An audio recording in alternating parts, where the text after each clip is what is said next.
Почитувани граѓани, општина Прилеп го поддржува објективното, точно, вистинито и навремено информирање на јавноста.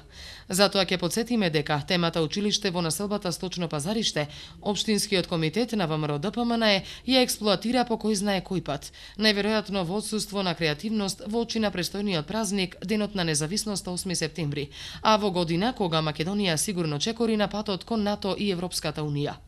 Од тука да подсетиме и тоа дека затекнатиот неизграден објект, така наречен училиште, во оваа населба може да се користи можеби најдобро за магазин. Зошто?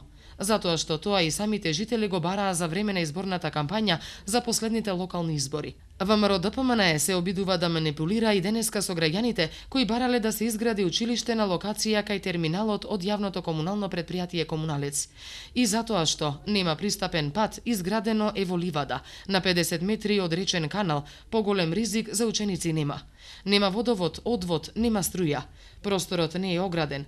Проектот е целосно сгрешен, штетен колку за општината, толку и за граѓаните. Не ги исполнува елементарните прописи за изградба на училиште. Објектот затоа не е предаден од изведувачот. Но општина Прилеп изминативе 10 месеци од доаѓање на новата локална власт и градоначалникот Илија Јовановски интензивно работи на отстранување на пречките и наследените колку финансиски, толку и технички проблеми од претходната власт.